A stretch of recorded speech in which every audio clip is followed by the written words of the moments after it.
ஒரு வயசான பாட்டியும் தாத்தாவும் ஒரு பூங்காவில் உட்காந்து பேசிக்கிட்டு இருக்கிறாங்க. அவங்களுக்கு கல்யாணம் ஆகி 53 வருஷம் ஆச்சு. பிள்ளைங்கள்லாம் படித்து பெரிய பெரிய வேலையில் இருக்கிறாங்க. பேரன் பேத்திகளும் நல்ல நிலைமையில் இருக்கிறாங்க. இந்த தாத்தாவும் பாட்டியும் சிரித்து பேசிக்கிட்டு இருந்ததை ஒரு பெரியவர் பார்த்தார். அவருக்கு ஆச்சரியமா இருந்தது. இந்த வயசுலேயும் இவ்வளவு அந்யோன்யமா இவங்க பேசிக்கிட்டு இருக்கிறாங்களே அப்படின்னு நினைச்சார். சரி, நேரிலேயே கேட்டுருவோமே அப்படின்னு நினைச்சிட்டு கிட்ட போனார். உங்க மன வாழ்க்கையின் வெற்றிக்கான ரகசியம் என்ன அப்படின்னு கேட்டார். இதை கேட்டதும் அந்த தாத்தா சிரிச்சுக்கிட்டே பாட்டியை பார்த்தாராம். அதுக்கப்புறம் சொன்னாராம், நான் இந்த அம்மாவை கல்யாணம் பண்ணிக்கிட்டதுக்கும் எங்களுடைய இல்வாழ்க்கை இவ்வளவு நாளா பலம் குறையாம மகிழ்ச்சியா இருக்கிறதுக்கும் காரணம் ஒண்ணுதான். அது என்ன காரணம்னா, எங்களுக்கு இடையில பொதுவா நிறைய குறைகள் உண்டு, அதுதான் காரணம் அப்படின்னாராம். அவர் சொல்றது சரிதான் அப்படிங்கிறது மாதிரியே அந்த பாட்டியும் அவரை நிமிர்ந்து பார்த்தாங்களாம். இந்த பெரியவர் மறுபடியும் அந்த பாட்டியை பார்த்து அதே கேள்வியை கேட்டிருக்கார். உங்களுடைய நீண்டகால மன வாழ்க்கைக்கு கிடைச்ச வெற்றி எதனாலேன்னு சொல்ல முடியுமா அப்படின்னு கேட்டாராம். அவங்களும் சிரிச்சுக்கிட்டே பதில் சொன்னாங்களாம். என்ன பதில் தெரியுமா? சில பேரை நாம குறிப்பிட்ட பண்புகளுக்காக நேசிக்கிறோம், வேற சிலரை நாம அந்த பண்புகள் இல்லாத குறைகளுக்காகவே விரும்பி பழகிறோம் இல்லையா அப்படின்னு கேட்டுட்டு தலையை குனிஞ்சுக்கிட்டாங்களாம் அந்த பாட்டியம்மா. அவங்க அப்படி சொன்னதை கேட்டதும் இவருக்கு புதுசா ஞானம் பிறந்தது மாதிரி இருந்துதான். இதுதான் மனம் நிறைந்த மன வாழ்க்கை அப்படிங்கிறார் சுவாமி சின்மயானந்தர். பண்புகளை எப்படி நேசிக்க முடியுதோ அதே மாதிரி பண்புகள் இல்லாத குறைகளையும் நேசிக்க முடியும். மனசுதான் காரணம். ஒரு மேல்நாட்டு தம்பதி, அவங்களும் தாத்தா பாட்டி தான். அவங்க 2 பேரும் ஒரு பூங்காவில் உட்காந்து சிரிச்சு பேசிக்கிட்டு இருக்கிறாங்க. அதை ஒருத்தர் பார்த்தார். அவருக்கு ஆச்சரியம், இவ்வளவு காலம் ஆகி இந்த வயசுலயும் இப்படி அன்பா பேசிக்கிட்டு இருக்கிறாங்களே அப்படிங்கிற ஆச்சரியம். கிட்ட நெருங்கி போனாரு. கேட்டார், ஏன் தாத்தா, உங்களுக்கு கல்யாணம் ஆகி எவ்வளவு வருஷம் ஆச்சுன்னார். 55 வருஷம் ஆச்சுன்னாராம் அவரு. இன்னமும் இவ்வளவு சந்தோஷமா இருக்கிறீங்களே, அதுக்கு என்ன காரணம்னு கேட்டிருக்கார். அதுக்கு என்ன காரணம்னா, இதுவரைக்கும் எங்களுக்குள்ள சண்டையே வந்ததில்லை அப்படின்னாராம். அது எப்படி முடியும்னு கேட்டிருக்கார் இவர் ஆச்சரியமா. அந்த தாத்தா சொல்ல ஆரம்பிச்சாராம், பாருப்பா, எங்களுக்கு கல்யாணம் ஆன புதுசுல நானும் என்னுடைய மனைவியும் ஒரு குதிரை மேல ஏறி ஒரு காட்டு வழியா போய்கிட்டு இருந்தோம். கொஞ்ச தூரம் போனதும் அந்த குதிரை எடக்கு பண்ணிச்சு. நான் உடனே கீழே இறங்கி அந்த குதிரையை பார்த்து, இது உனக்கு முதல் தடவை அப்படின்னு மிரட்டலா சொல்லிவிட்டு ஏறி உக்காந்தேன். மறுபடியும் போனோம். கொஞ்ச தூரம் குதிரை நல்லபடியா நடந்து போச்சு. மறுபடியும் எடக்கு பண்ண ஆரம்பிச்சுட்டுது. நான் கீழே இறங்கினேன். கையில் இருந்த சாட்டையால ஓங்கி ஒரு அடி கொடுத்தேன். இது உனக்கு 2வது தடவை அப்படின்னு சொல்லிவிட்டு ஏறி உக்காந்தேன். மறுபடியும் குதிரை கொஞ்ச தூரம் நல்ல விதமா நடந்து போச்சு. அப்புறமும் எடக்கு பண்ண ஆரம்பிச்சுட்டுது. அந்த சமயத்துல ஒரு ஆற்று பாலத்தை கடந்து போய்கிட்டு இருக்கிறோம். நான் கீழே இறங்கினேன். என்னுடைய மனைவியையும் கீழே இறங்க சொன்னேன். அந்த குதிரையை பிடிச்சி அப்படியே ஆத்துல தள்ளி விட்டுட்டேன். தள்ளி விட்டுட்டு, இது உனக்கு கடைசி தடவை அப்படின்னு சொன்னேன். அதை பார்த்ததும் என் மனைவி பதறி போயிட்டாங்க. போய், ஐயோ பாவம், என்ன இப்படி பண்ணிவிட்டீங்க, உங்களுக்கு மனசுல கொஞ்சம் கூட இறக்கமே இல்லையா அப்படின்னாங்க. நான் மெதுவா இவங்க பக்கம் திரும்பி, இது உனக்கு முதல் தடவை அப்படின்னு. அவ்வளவுதான், அன்னையிலிருந்து இன்னைய வரைக்கும் ஒரு நாள் கூட எங்களுக்குள்ள சண்டையே வந்ததில்லை அப்படின்னு விளக்கம் கொடுத்தார் அந்த தாத்தா. ஒரு ஆளு வேகமா நடந்து போய்கிட்டு இருந்தான். அவன் வேகமா நடக்கிறதுக்கு காரணம் வெயில் காலம், காலில் செருப்பு இல்லை, மணல் பாதை, அதுதான் வேகம். காலில் செருப்பும் இல்லாம கையில குடையும் இல்லாம அந்த ஆளு வெயில்ல நடந்து போய்கிட்டு இருக்கிறான். அந்த சமயத்துல இன்னொருத்தன் குதிரை மேல ஏறி அந்த வழியா வந்துகிட்டு இருக்கிறான். அவன் காலில் செருப்பும் இருந்தது, கையில குடையும் இருந்தது. நடந்து போய்கிட்டு இருந்தவன் அந்த குதிரை ஆசாமியை பார்த்து கேட்டான், ஐயா, நீங்களும் குதிரை மேல உட்காந்துக்கிட்டு போய்கிட்டு இருக்கிறீங்க, அப்படி இருக்கிறப்போ உங்களுக்கு அந்த செருப்பு என்னத்துக்கு, அதை எனக்கு கொடுத்து உதவலாமே அப்படின்னா. குதிரை மேல உட்காந்துருந்தவன் யோசனை பண்ணி பார்த்தான். இவன் சொல்றது நியாயம்தானே அப்படின்னு சொல்லி தன்னுடைய செருப்பை கழட்டி அந்த வழிபோக்கனுக்கு கொடுத்துட்டான். ரொம்ப நல்லதுங்க அப்படின்னு சொல்லி இவன் அதை வாங்கி காலில் மாட்டிக்கிட்டான். அதுக்கப்புறம் மறுபடியும் இவன் ஆரம்பிச்சான், ஐயா, நீங்க குதிரையில போறதுனால போக வேண்டிய இடத்துக்கு வேகமா போய் சேர்ந்துருவீங்க, அதனால உங்க கையில் அந்த குடை என்னத்துக்கு, நான் நடந்து போயிட்டு இருக்கிறவன் ரொம்ப நேரம் நடக்க வேண்டியிருக்கும் இந்த வெயில்ல, அதனால அந்த குடையையும் எனக்கு கொடுங்களேன் அப்படின்னா. குதிரை வீரன் யோசனை பண்ணி பார்த்தான், இதுவும் நியாயம்தானே அப்படின்னு அவனுக்கு தோணுச்சு. உடனே இறக்கப்பட்டு தன் காலில் இருந்த செருப்பை கொடுத்தது மாதிரியே தன் கையில் இருந்த கொடையையும் இவங்கிட்ட கொடுத்துட்டான். அதுக்கப்புறம் அவன் நிம்மதியாக புறப்பட்டான். இப்போ மறுபடியும் கை தட்டி அவனை நிறுத்தினான். கீழே நின்றுட்டு இருந்தவன், என்னப்பா ஏன் என்ன நிறுத்தின, இன்னும் ஏதாவது வேணுமா உனக்கு அப்படின்னா குதிரையில் இருந்தவன். இவன் மெதுவாக வாயை திறந்து, அந்த குதிரையையும் என்கிட்ட கொடுத்துருங்களேன்னா. அந்த குதிரை வீரன் இப்போ ஒரு கணம் யோசனை பண்ணி பார்த்தான். உடனே என்ன பண்ணான் தெரியுமா, தன்கிட்ட இருந்த குதிரை சவுக்கை எடுத்தான். குதிரை சவுக்கால அந்த ஆளை வாங்குவாங்கன்னு வீசி தள்ளிவிட்டான். இவ்வளவு சவுக்கடியும் வாங்கிட்டு இந்த ஆள் என்ன பண்ணான் தெரியுமா, சிரிக்கிறான். அடி வாங்கிட்டு யாராவது சிரிப்பாங்களா? குதிரை வீரனுக்கு ஒன்றும் புரியல. என்னப்பா அது, ஏன் இப்படி அடி வாங்கிட்டு இப்படி சிரிக்கிறியே அப்படின்னு கேட்டான். இப்போ அந்த வழிப்போக்கம் சொல்றான், ஐயா நான் இப்படி சிரிக்கிறதுக்கு காரணம் இருக்கு. இப்படி குதிரை கேட்டு உங்ககிட்ட அடி வாங்கலைன்னு வச்சுக்கோங்க, என் உயிர் உள்ள வரைக்கும் மனசுல ஒரு தவிப்பு இருந்துகிட்டே இருக்கும். செருப்பையும் கொடையையும் கேட்ட உடனே கொடுத்தவன் குதிரையையும் கேட்டிருந்தா கொடுத்துருப்பானோ அப்படிங்கிற பேராசையில ஏங்கிக்கிட்டே இருந்திருப்பேன். இப்போ உங்ககிட்ட அடி வாங்கின பிறகு என்னுடைய அந்த சந்தேகம் தீர்ந்து போச்சு. என்னுடைய ஆசைக்கு எல்லை எது அப்படிங்கிறத எனக்கு புரிஞ்சுட்டுது அப்படின்னு சொல்லிவிட்டு அவன் நடக்க ஆரம்பிச்சுட்டானான்.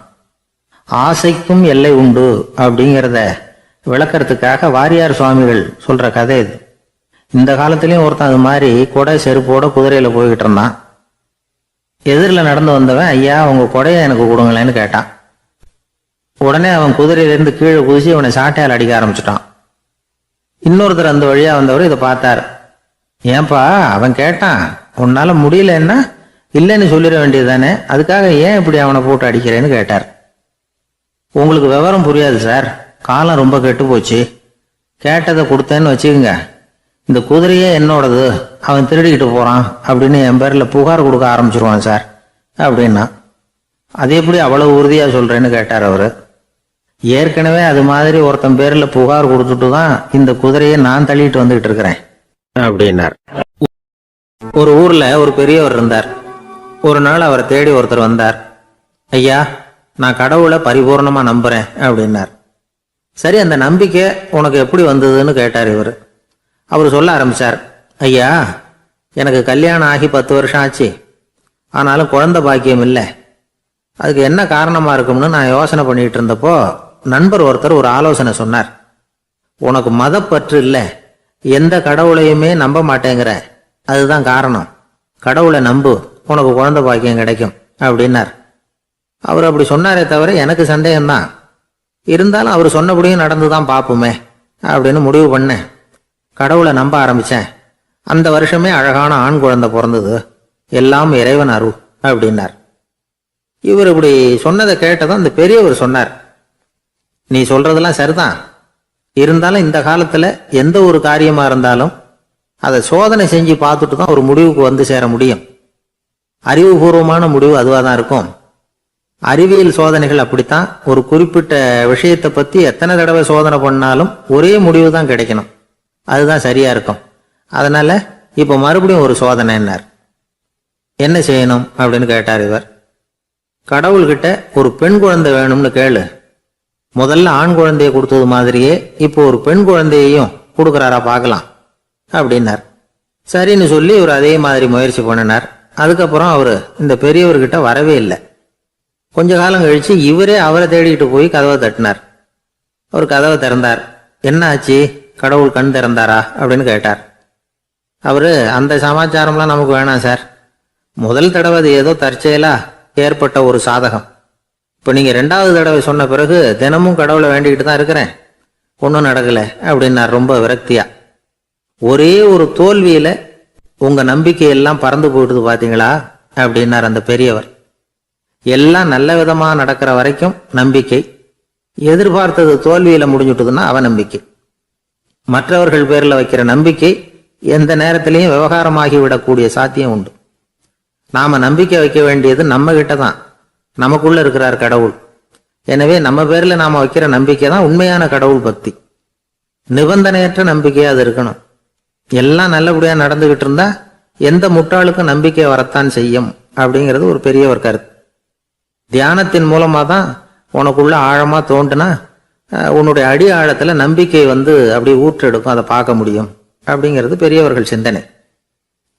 ஒரு குழந்தை அப்பாவை பார்த்து என்னப்பா பண்றேன்னு கேட்டுதான். பிரார்த்தனை பண்ணிட்டு இருக்கிறேன்னாராம் அப்பா. பிரார்த்தனை பண்ணுனா என்ன கிடைக்கும் அப்படின்னு கேட்டுதான் குழந்தை. எல்லாம் கிடைக்கும் அப்படின்னாராம் அப்பா. நீ வச்சிருக்கிறிய பேனா அது கூட கிடைக்குமான்னு கேட்டுதான் குழந்தை. ஓ கிடைக்குமேன்னு இருக்கார். அப்படின்னா அந்த பேனாவை என்கிட்ட கொடுத்துரு, நீ பிரார்த்தனை பண்ணி வேற பேனா வாங்கிக்கோ அப்படின்னு தான் அந்த குழந்தை. ஒரு ஊர்ல ஒரு ஆள் இருந்தான், தையல் கடை வச்சிருந்தான். அவங்கிட்ட ஒருத்தன் ஒரு சட்டை துணி எடுத்து கொடுத்து தைக்க சொல்லியிருந்தான். வர்ற சனிக்கிழமை வா வந்து வாங்கிட்டு போ அப்படின்னு அவன் சொல்லியிருந்தான். அதே மாதிரி இவன் வந்தான். அவன் தச்சு வச்சிருந்த சட்டையை கொடுத்தான். இவன் வாங்கி அங்கேயே போட்டு பார்த்தான். கை நீளம் ஒண்ணுக்கு ஒண்ணு வித்தியாசமா இருந்தது. வலது கை இடது பக்கத்தை விட நீளம் குறைச்சலா இருந்தது. அவன் முணுமுணுக்க ஆரம்பிச்சுட்டான், என்ன இது இப்படி தைச்சுட்டியேன்னு. இதுக்கு அவன் சொன்னான், ஐயையோ இதுக்காகவா சங்கடப்படுறீங்க, வலது கையை மட்டும் கொஞ்சம் உள்ள இழுத்தாப்புல வச்சுக்கிட்டீங்கன்னா சரியா போகுது, மற்றபடி அந்த சட்டையில உள்ள கலை அம்சத்தை கவனிங்க, எவ்வளவு அற்புதமா தைச்சிருக்கேன் பாருங்க, ஒரு சின்ன குறைய வந்து இப்படி எல்லாம் பொருட்படுத்த வேண்டியதில்லை, நான் சொன்னது மாதிரி கையை கொஞ்சம் உள்ள இழுத்தது மாதிரி வச்சுக்கிட்டு நடந்து போங்க, ஜோரா இருக்கும் அப்படின்னா. அவனும் யோசிச்சு பார்த்தான். சரியான யோசனையா தான் தோணுச்சு. கொஞ்சம் முயற்சி பண்ணி வலது கையை கொஞ்சம் உள்ள இழுத்து சட்டை சரியா இருக்கிறது மாதிரி பண்ணிட்டான். இப்போ மறுபடியும் ஒரு பிரச்சனை. வலது கையை உள்ள இழுத்த மாதிரி அப்படியே வச்சுக்கிட்டதும் முதுகு பக்கம் கொஞ்சம் துணி தளர்த்தியா தொங்குறது மாதிரி தெரிஞ்சது. என்ன இது முதுகு பக்கம் துணி குவிஞ்சுட்டுதே தொங்குதே அப்படின்னா மறுபடியும், அடடா இதுக்காகவா கவலைப்படுறீங்க, உடம்ப அதுக்கு தகுந்த மாதிரி கொஞ்சம் வளைச்சிக்கிட்டா சரியா போடுது, இதுக்காக அந்த அழகான தையலை பிரிச்சு அதுல உள்ள கலை அம்சத்தை கெடுக்கிறதுக்கு என் மனசு இடம் தரல, எவ்வளவுக்கு தளர்த்தியா இருக்கோ அவ்வளவுக்கு கொஞ்சம் உடம்ப வளைச்சி அப்படி குனிஞ்சது மாதிரி போங்க போதும் அப்படின்னா. அதுவும் நல்ல யோசனையா தான் பட்டுது இவனுக்கு. சரின்னு சொல்லிவிட்டு புறப்பட்டான். தெருவில் இறங்கினா, கையை கொஞ்சம் உள்ள இழுத்தான், உடம்ப கொஞ்சம் முன்னால வளைச்சான், சட்டைக்கு தகுந்த மாதிரி உடம்ப பண்ணிட்டான், மெதுவா நடந்து போறான். இப்போ எதிரில் இன்னொருத்தன் வரான். இவனை பாக்குறான், இவன் போட்டிருக்கிற சட்டையை பாக்குறான், ஆஹா அற்புதம்ங்கிறான். சும்மா சொல்லக்கூடாது, ரொம்ப நல்லா இருக்கு, நிச்சயமா இது வந்து இந்த ஊர் மேல தெருவில் இருக்கிற ஒருத்தன் இருக்கானே அவன் தைச்சதா தான் இருக்கணும் அப்படின்னா. இதை கேட்டதான் அவனுக்கு ஆச்சரியம், எப்படி அவ்வளவு கரெக்டா கண்டுபிடிச்சிங்க அப்படின்னு கேட்டிருக்கான். இதுக்கு அந்த வழிபோகன்னு சொன்னானா, அவன் ரொம்ப கெட்டிக்காரன், உங்களை மாதிரி உடம்பும் கையும் வளைஞ்சு போன ஒரு ஆசாமிக்கு அவனை தவிர வேற யாராலையும் இவ்வளவு பொருத்தமான ஒரு சட்டையை தைக்க முடியாது அப்படின்னானா. பாருங்க, அவனுக்காக இவன் அனுசரிக்க போய் இவனோட நிலைமை எப்படி ஆயிடுது பாருங்க. இதே மாதிரிதான் சில சடங்குகளும் சம்பிரதாயங்களும் நம்மளை வந்து கோமாளி ஆக்கி விட்டுரும். எதுவா இருந்தாலும் அதுல வந்து அறிவுபூர்வமான அணுகுமுறை அவசியம். ஒரு நர்ஸ் அவசரமா ஓடி வந்து டாக்டர் கிட்ட சொல்லிச்சான், டாக்டர் ஒரு தப்பு நடந்து போச்சு, 10ஆம் நம்பர் பெட்ல இருக்கிற பேஷண்ட்டுக்கு காலில் ஆபரேஷன் பண்றதுக்கு பதிலாக கையில ஆபரேஷன் பண்ணி விட்டீங்க, கை ஆபரேஷன் பண்ணிக்க வேண்டிய ஆள் 7ஆம் நம்பர் பெட்ல இருக்கார் அப்படின்னு தான். அதுக்கு ஒரு பதட்டப்படாம சொன்னாராம், பரவாயில்ல இவரை தூக்கி 7ஆம் நம்பர் பெட்ல போட்டுரு அப்படின்னாராம். கடற்கரை ஓரமா ஒரு பெரியவர் கையால மணலை கீறிக்கிட்டே உட்காந்துருக்கிறார். என்னத்தையும் தேடிட்டு இருக்கிறது மாதிரி தெரிஞ்சது. மெதுவா கிட்டத்துல போய் என்னத்தை தேடிட்டு இருக்கிறீங்க அப்படின்னு கேட்டோம். அவரு சாவகாசமா நிமிந்து பார்த்து நிம்மதியை தேடிட்டு இருக்கிறேன்னார். நாங்க ஒரு மாதிரி ஆயிட்டோம். இருந்தாலும் சமாளிச்சுக்கிட்டு, சார் மணல்ல வந்து கிழிஞ்சல் தான் கிடைக்கும், நிம்மதி கிடைக்காது அப்படின்னோம். சரி இன்னைக்கு வசமா நம்ம கிட்ட ஒரு ஆள் மாட்டிக்கிட்டார் அப்படின்னு நினைச்சு அவர் பக்கமா போய் உட்காந்துக்கிட்டு கதை சொல்ல ஆரம்பிச்சிட்டோம். ஒரு பெரிய மன்னர் இருந்தார், அவருக்கு எல்லா வசதியும் இருந்தது, இருந்தாலும் ஒரே ஒரு குறை, அது என்னன்னா நிம்மதி இல்லைங்கிற குறை. அரண்மனையில தினமும் கலை நிகழ்ச்சி நாட்டியம் எல்லாம் நடந்துகிட்டு தான் இருந்தது, இருந்தாலும் நிம்மதி இல்லை. சரி நிம்மதி எங்க கிடைக்கும் அப்படின்னு தேட ஆரம்பிச்சார். உடனே அதுக்கான முயற்சிகள்ல தீவிரமா இறங்கினார். நாட்டுல உள்ள தத்துவ மேதைகளை எல்லாம் கூப்பிட்டு வர சொன்னார். எல்லாரும் வந்து சேர்ந்தாங்க. அவங்கள பார்த்து நிம்மதி எங்க இருக்குது அப்படின்னு விசாரிச்சார். அவங்களுக்கு அது தெரிஞ்சா ஏன் இப்படி ராஜா முன்னாடி வந்து நின்றுட்டு இருக்க போறாங்க. ராஜாவோட கேள்விக்கு ஒவ்வொருத்தரும் ஒவ்வொரு மாதிரி விளக்கம் கொடுக்க ஆரம்பிச்சிட்டாங்க. எந்த பதிலும் ராஜாவுக்கு திருப்தி அளிக்கக்கூடிய அளவுக்கு இல்லை. சரி போயிட்டு வாங்கன்னு சொல்லி அவங்கள எல்லாம் அனுப்பி வச்சுட்டார். ஒரு நாள் அவர் மாளிகையில உப்பரிகையில நின்றுட்டு இருக்கிறார். அந்த சமயத்துல தெருவுல ஒரு பிச்சைக்காரன் ரொம்ப உல்லாசமா பாட்டு பாடிக்கிட்டே போயிட்டு இருக்கிறான். குரல்ல ஒரு சந்தோஷம். நடையில ஒரு மிடுக்கு, அவன்கிட்ட கொஞ்சம் கூட கவலை இருக்கிறதா தெரியல. உடனே ராஜா அதை பார்த்தார். ஏவலாளிகளை வந்து கைதட்டி கூப்பிட்டார். உடனே ஓடி போய் அந்த பிச்சைக்காரனை இங்க அழைச்சிட்டு வாங்கன்னு உத்தரவு போட்டார். இவங்க உடனே ஓடி போய் அவனை கூப்பிட்டாங்க. அரண்மனைக்கு வாழ்ந்தாங்க. அவன் வரல. அரண்மனைக்குள்ள அடி எடுத்து வைக்க மாட்டேன்னு சொல்லிவிட்டான். ராஜா கிட்ட வந்து விஷயத்தை சொன்னாங்க. அவருக்கு ரொம்ப ஆச்சரியம், இப்படி ஒரு ஆள் இருக்கிறானா அப்படின்னு. சரி, அவன் என்னதான் சொல்றான் அப்படின்னு விசாரிச்சார். இவன் மறுபடியும் தெருவுக்கு போய் கேட்டாங்க. என்ன பார்க்கணும்னா ராஜா விருப்பப்பட்டாருன்னா அவரை வேணும்னா இங்க வர சொல்லுங்க அப்படின்னு சொல்லிவிட்டான். அதை வந்து ராஜா கிட்ட சொன்னாங்க. அவருக்கு கோபம் வரல. இவ்வளவு சுதந்திர உணர்வோடு இருக்கிறவன் சாதாரண ஆளா இருக்க முடியாது அப்படின்னு நினைச்சார். உடனே கிடுகிடுன்னு இறங்கி தெருவுக்கு வந்தார். பிச்சைக்காரங்கிட்ட போனார். நீ கவலைப்படாம சந்தோஷமா பாடிட்டு போறியே, அது எப்படி முடியுது உன்னால அப்படின்னு கேட்டார். ஏன் அப்படி கேக்குறீங்கன்னா, அவன் அதுக்கு இல்ல, எனக்கு அரண்மனையில எவ்வளவோ சுகபோகங்கள்லாம் இருக்கு, இருந்தாலும் நிம்மதி இல்லை. இது ஏன்னு எனக்கு தெரியல. இந்த தேசத்துல உள்ள அறிஞர்களை எல்லாம் கூப்பிட்டு கேட்டு பார்த்துட்டேன், அவங்களுக்கும் தெரியல. உன்னை கேட்டா தெரியும்னு நினைச்சேன், அதனாலதான் சந்திக்கிறதுக்கு ஆசைப்பட்டேன். ஆனா நீ வரமாட்டேன்னுட்டிய அப்படின்னார். பிச்சைக்காரன் கடகடன்னு சிரிக்க ஆரம்பிச்சுட்டான். மகிழ்ச்சிக்கும் உங்களுக்கும் தடையா இருக்கிறது இந்த மாளிகை தான். இதை விட்டுட்டு வெளியில வந்துட்டா நிம்மதி தேடிட்டு வந்துரும்னா. நான் அரசன், எனக்குன்னு கடமைகள் இருக்கு, அதையெல்லாம் விட்டுட்டு எப்படி வர முடியும்னார் ராஜா. ரெண்டும் ஒரே நேரத்துல கிடைக்கணுங்கிறது முடியாத காரியம்.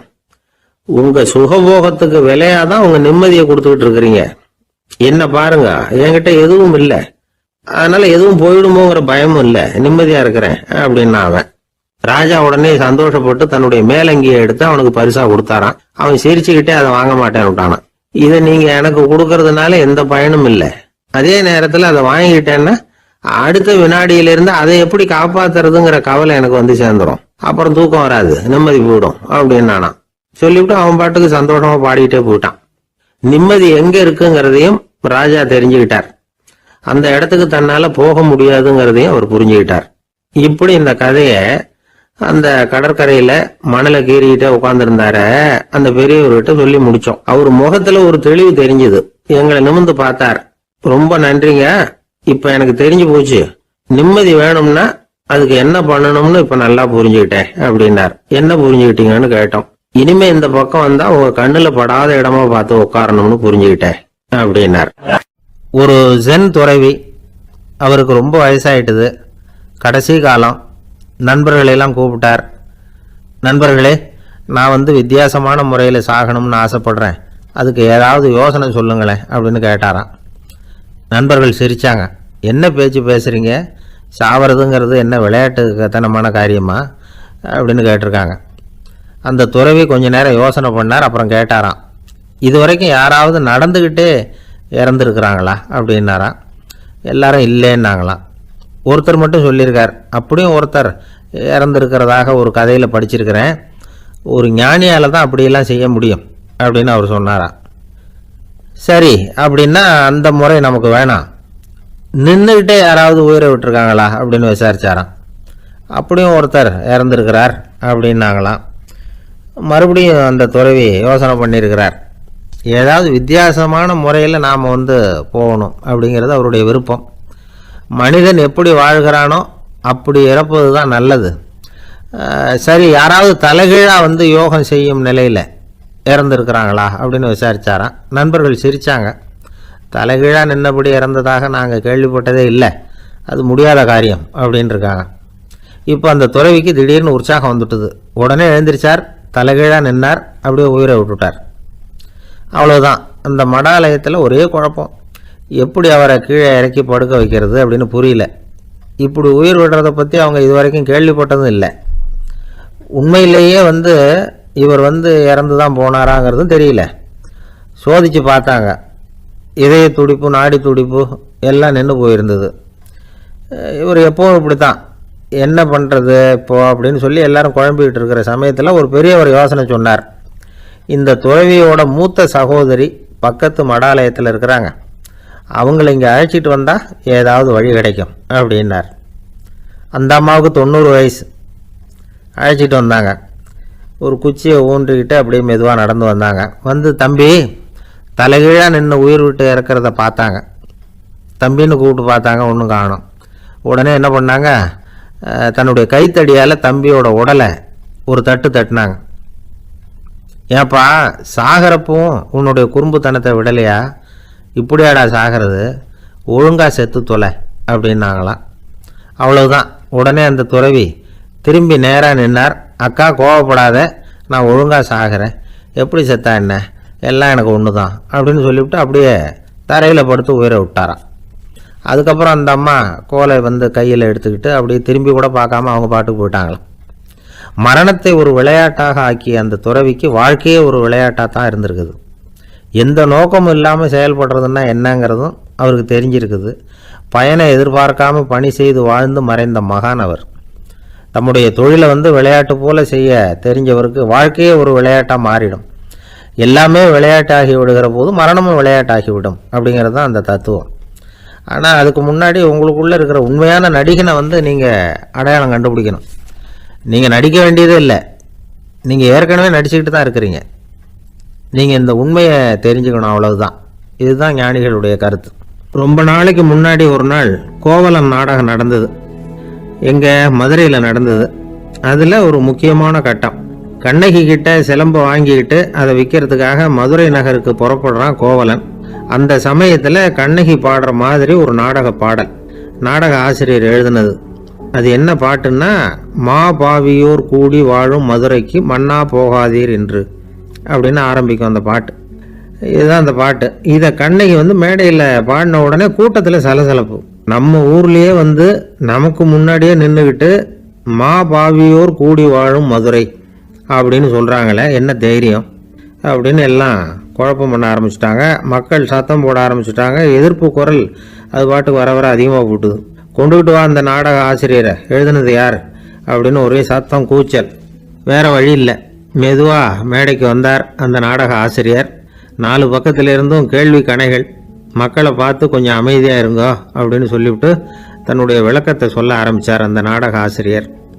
மா அப்படின்னு சொன்னால் திருமகளாகிய லட்சுமி அப்படின்னு அர்த்தம். பா அப்படின்னா கலைமகளாகிய சரஸ்வதி. வி அப்படின்னா மலைமகளாகிய பார்வதி. மா பாவியோர் அப்படின்னா திருமகளும் கலைமகளும் மலைமகளும், இவங்க மூவரும் அப்படின்னு அர்த்தம். இந்த 3 பேரும் வாழ்கின்ற மதுரை புனிதம் நிறைந்தது, சகல செல்வங்களும் நிறைஞ்சது.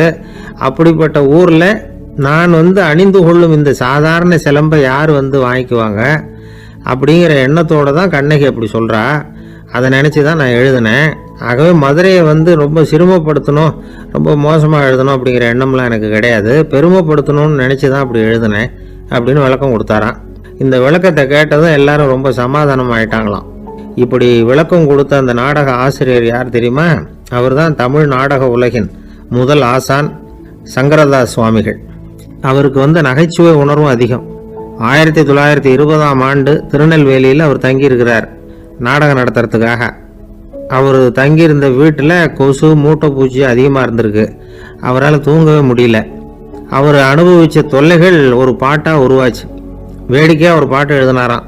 மூட்டையும் கொசுவும் ஒரு வீட்டிலே மீட்டிங் போட்டால் முன்னே நிற்க யாரால் முடியும்? கொசு மோகன ராகம் போல சத்தம் போட்டு முன்னே நின்று செய்திடும் யுத்தம். இதை வந்து மறுநாள் நாடகத்தில் கோமாளி வேஷம் போட்ட ஒரு சிறுவனை விட்டு பாட வச்சிருக்காரு. எல்லாரும் சிரித்து ரசித்தாங்களாம். சங்கரதாஸ் சுவாமிகள் வந்து கல்யாணமே பண்ணிக்கல, துறவி மாதிரியே வாழ்ந்திருக்கார். தமிழ் நாடக கலைக்கு தன்னையே அர்ப்பணம் பண்ணிட்டவர் அவர்.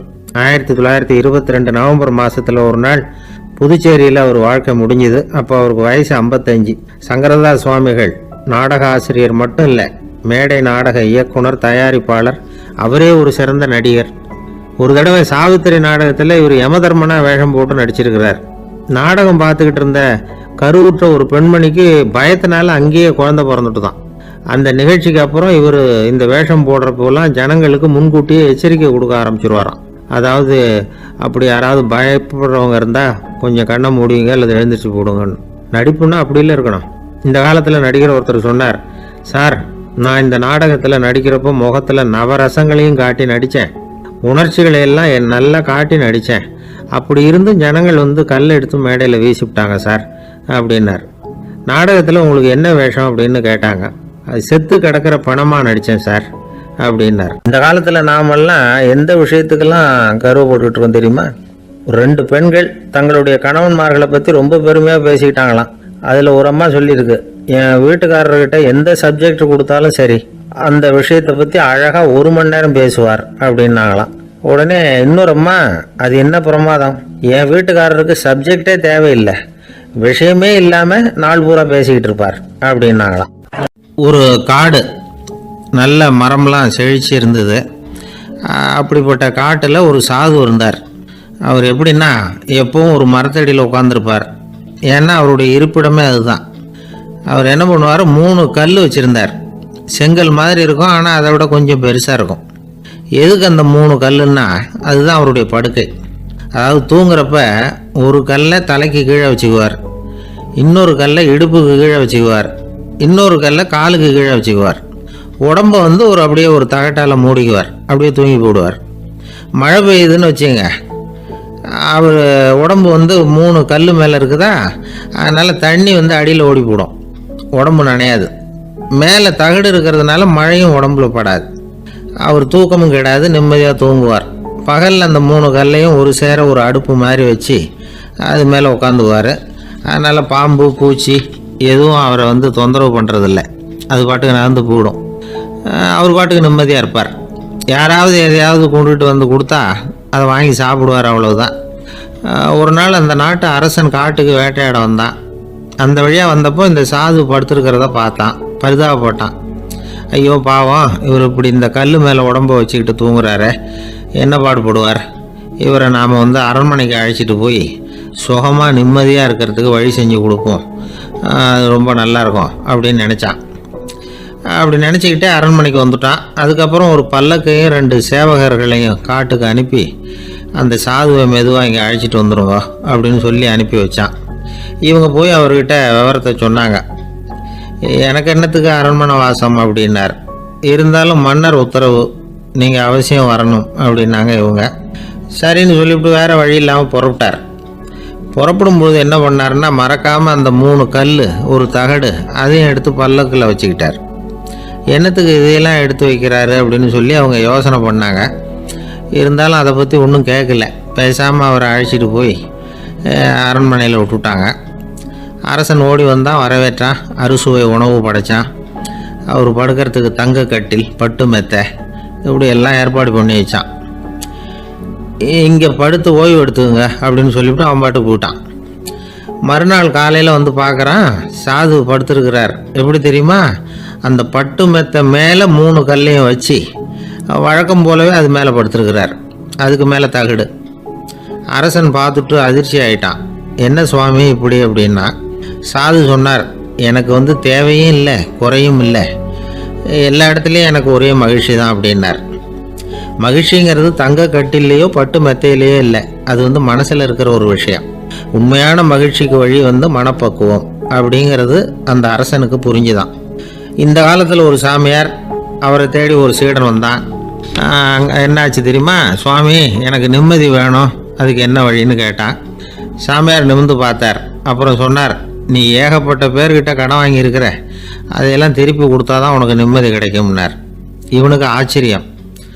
அது எப்படி சாமி, அவ்வளவு கரெக்டாக நான் கடன் வாங்கினதை கண்டுபிடிச்சிங்க அப்படின்னா, உனக்கு கடன் கொடுத்து சாமியாராக போனதே நான் தான்ப்பா, அதனால தான் இந்த கதிக்கு வந்தேன். என்கிட்டயே நிம்மதிக்கு வழி கேட்குறிய, அதுதான்டா வேதனை அப்படின்னாராம் அவர். ஒரு தடவை நாரதர் ஒரு தெரு வழியாக போய்கிட்டு இருந்தார். வழியில் ஒருத்தர் வேத சாஸ்திரம்லாம் படிச்சுக்கிட்டு உட்காந்துருந்தார். அவர் நாரதரை பார்த்து எங்கே போயிட்டு இருக்கிறீங்கன்னு கேட்டார். கடவுளை பார்த்துட்டு வரலாம்னு போயிட்டு இருக்கிறேன் அப்படின்னார் நாரதர். அப்படின்னா அவர்கிட்ட எனக்கு எப்போ முக்தி கிடைக்கும்னு கேட்டுட்டு வாங்களேன் அப்படின்னார் இவர். சரி கேட்டு வரேன் அப்படின்னு சொல்லிவிட்டு நாரதர் நடந்தார். கொஞ்சம் தூரத்தில் ஒரு மரத்தடியில் ஒரு தொழிலாளி செருப்பு தைச்சிக்கிட்டு உட்காந்துருந்தார். அந்த ஆளும் அதே மாதிரி கேட்டுக்கிட்டார். எனக்கு எப்போ முக்தி கிடைக்கும்னு கடவுள்கிட்ட கேட்டுக்கிட்டு வாங்களேன்னார். அவர்கிட்டையும் சரின்னு சொல்லிவிட்டு நாரதர் நேராக வைகுண்டத்துக்கு சேர்ந்தார். கடவுளை பார்த்தார். இவங்க 2 பேரும் சொல்லி அனுப்பின விஷயத்தை பற்றி கேட்டார். அதுக்கு கடவுள் சொன்னார், அந்த செருப்பு தைக்கிற தொழிலாளி உடல் நீத்ததும் உடனே என்னை அடைவான். ஆனால் அந்த சாஸ்திரம் படித்த ஆள் இப்போதைக்கு என்கிட்ட சேர மாட்டான். அவன் இன்னமும் பல பிறவிகள் எடுத்து அங்கேயே இருக்க வேண்டியிருக்குது. எப்போ இங்கே சேருவான்னு எனக்கே தெரியாது அப்படின்னார். நாரதருக்கு இதோட ரகசியம் என்னங்கிறது புரியல. எனக்கு ஒன்றும் புரியலையேன்னாரான் கடவுள்கிட்ட. சீக்கிரம் புரிஞ்சுக்குவே, நீ திரும்பி போகிறப்போ நான் இங்கே வைகுண்டத்தில் என்ன செஞ்சுக்கிட்டு இருக்கேன்னு கேட்டால் ஒரு ஊசியின் துவாரத்தில் ஒரு யானையை கோத்துக்கிட்டு இருக்கிறேன்னு அவங்கக்கிட்ட சொல்லு அப்படின்னார் கடவுள் சிரிச்சுக்கிட்டே. நாரதர் பூமிக்கு திரும்பினார். கடவுளை பார்த்தீங்களா எப்படி இருக்கார் அப்படின்னு விசாரித்தார். வேத சாஸ்திரம் படித்தவர். ஓ பகவானா, அவர் யானையை ஊசியின் காதில் நுழைச்சிக்கிட்டு இருக்கிறார் பார்த்தேன்னார் நாரதர். ஊசி காதில் யானையா? அது எப்படி முடியும்?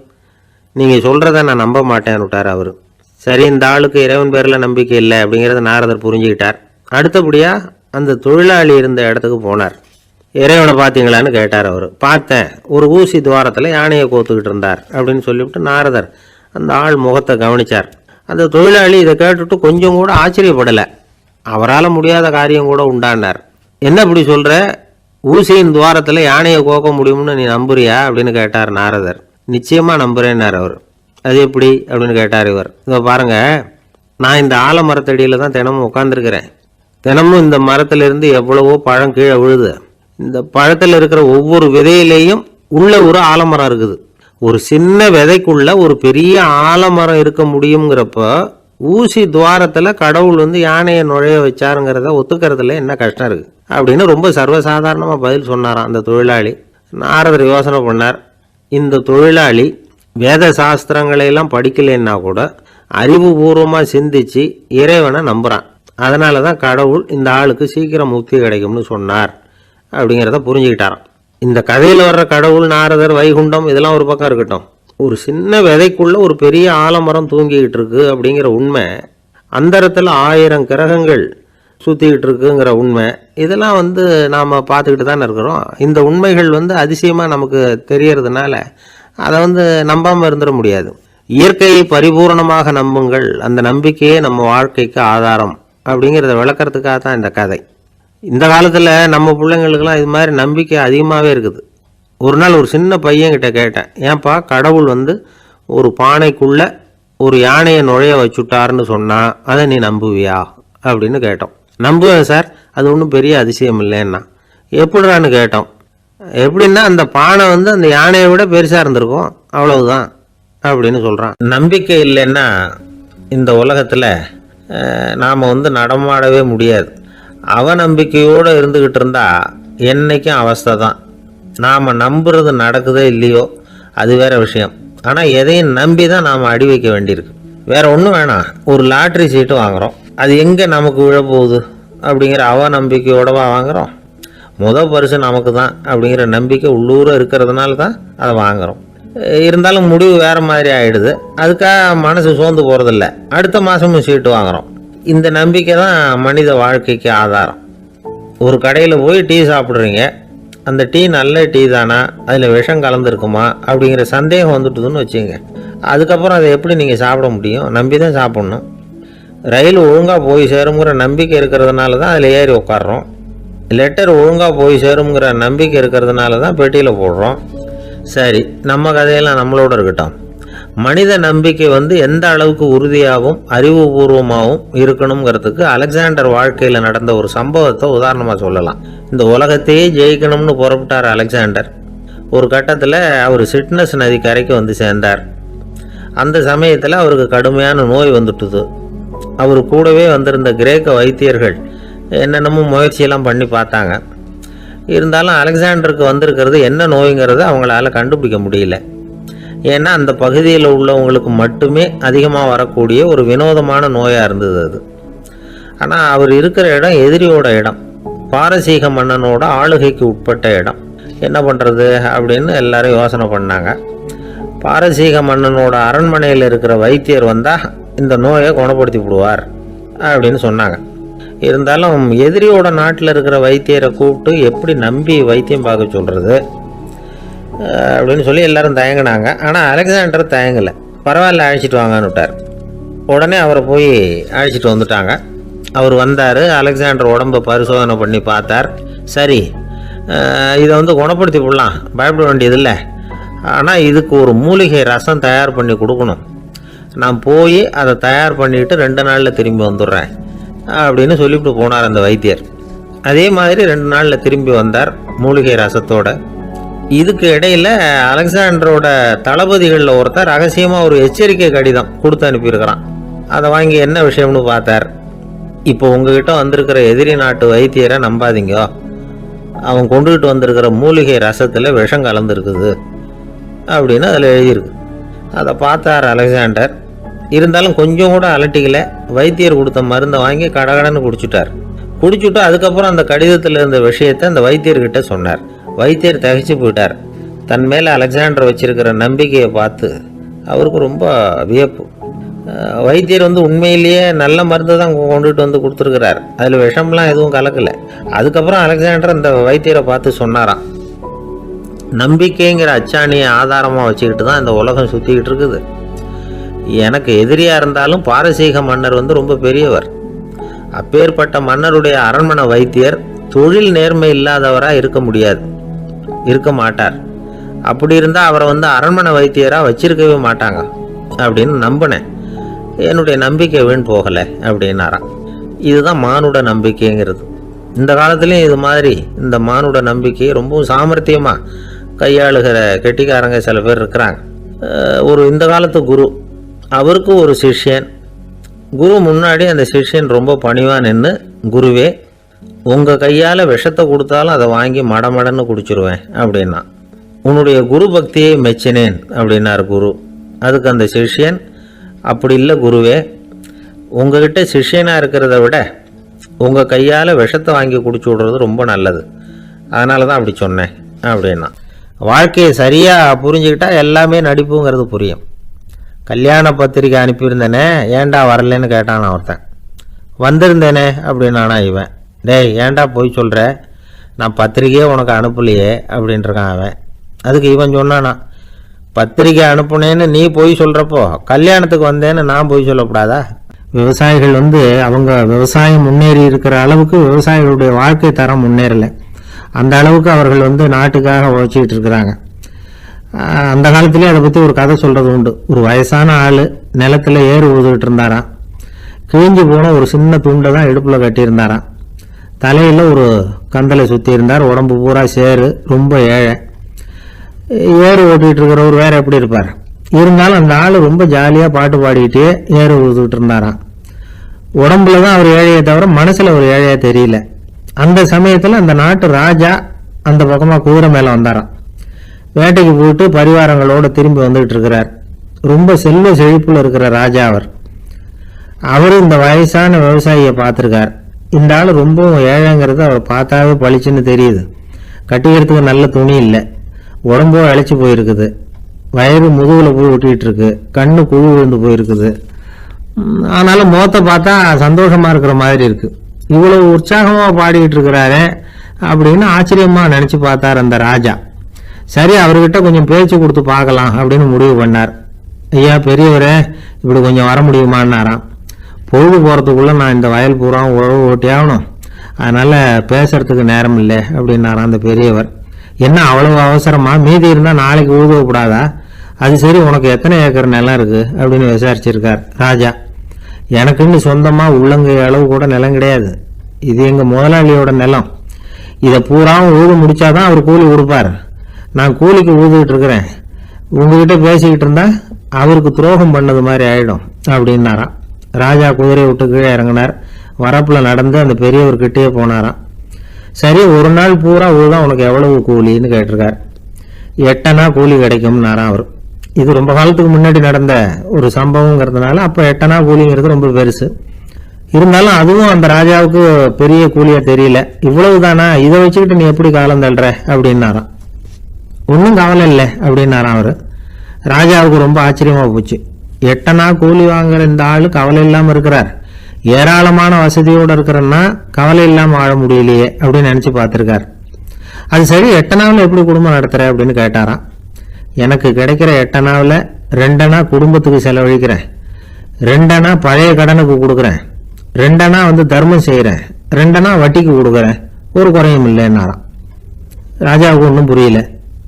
எனக்கு ஒன்றும் புரியலேன்னு இருக்கார். ஐயா, எனக்கும் என் மனைவிக்கும் 2 அணா செலவாகுது. வயசான அம்மா அப்பா இருக்கிறாங்க, சின்ன வயசுல என்னை காப்பாத்தினவங்க அவங்க. அந்த கடனுக்கு 2 அணா செலவாகுது, அது பழைய கடன். என் தங்கச்சி ஒருத்தி ஆதரவு இல்லாத நிலைமையில தன்னுடைய மகனோட என் வீட்டில் இருக்கிறா. அவளுக்கும் அவள் மகனுக்கும் 2 அணா செலவு பண்றேன், அது தர்மம்.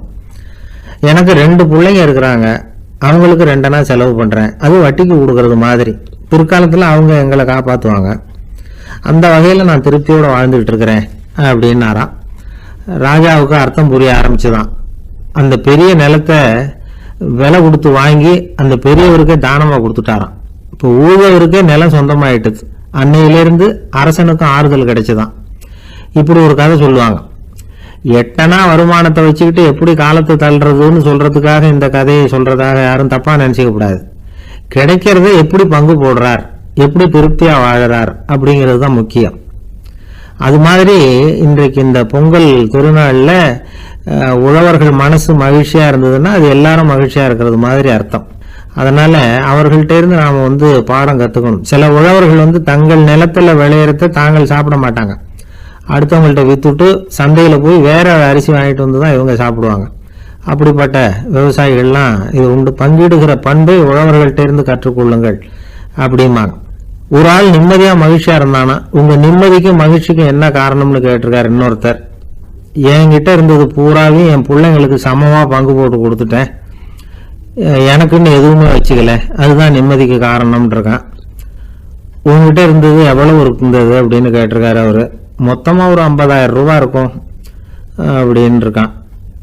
அவ்வளவும் பணமாவே இருந்ததா அப்படின்னு கேட்டிருக்காங்க அவங்க. இல்லைங்க, அவ்வளவும் கடன், அதை தான் பிரிச்சு கொடுத்துருக்கான் பிள்ளைங்க கிட்ட அப்படின்னு நானும். அவன் ஒரு ஊர்ல ஒரு குரு இருந்தார், ஜென் குரு.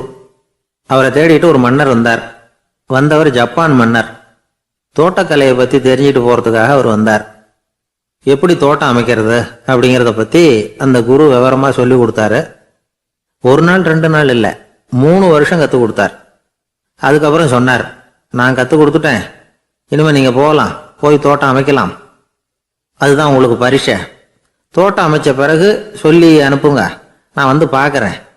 நீங்க இங்க என்னவெல்லாம் கத்துக்கிட்டீங்களோ அதையெல்லாம் அங்க செயல்முறையில செஞ்சு காட்டுங்க அப்படின்னு சொல்லி அனுப்பி வச்சார். மன்னர் போனார். அரண்மனைக்கு பக்கத்திலேயே ஒரு பெரிய தோட்டத்தை உண்டு பண்ணினார். அழகான மரங்களையும் செடிகளையும் உருவாக்கினாரு. கிட்டத்தட்ட 1000 தோட்டக்காரர்களை பயன்படுத்தி 3 வருஷங்கள் முயற்சி பண்ணி அந்த அழகான தோட்டத்தை உருவாக்கினார். குரு கிட்ட இருந்து செய்தி வந்தது, நாளைக்கு வந்து தோட்டத்தை பார்க்கறேன் அப்படின்னு. மன்னர் உடனே சுறுசுறுப்பாயிட்டார்.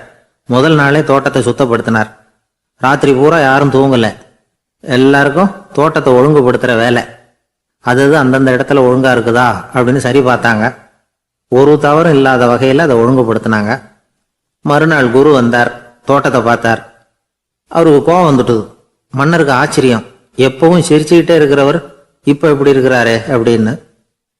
மெதுவா குரு கிட்ட போய் எல்லாம் சரியா தானே இருக்குது அப்படின்னார். எல்லாம் சரிதான், ஆனாலும் எங்கே அந்த பொன்னிற காற்று அப்படின்னார். உதிர்ந்த இலைகள், பொன் மஞ்சள் நிற இலைகள் காற்றில் அப்படி புரண்டு ஓடுவதை நான் பார்க்க முடியவில்லையே அப்படின்னாராம். அது இல்லாம இந்த தோட்டம் உயிரோட்டம் உள்ளதா இருக்காது, இதுல பாடல் இல்லை, ஆடல் இல்லை, அதெல்லாம் இல்லாம இந்த தோட்டம் ரொம்பவும் செயற்கையா தெரியுதேன்னாராம். மன்னர் இப்பதான் யோசனை பண்ணார். கீழே கிடந்த காஞ்சி போன இலைகள் மட்டும் இல்ல, மரத்துல இருந்த காஞ்சி போன இலைகளையும் அப்புறப்படுத்தி சுத்தமா வச்சிருக்கிறார்.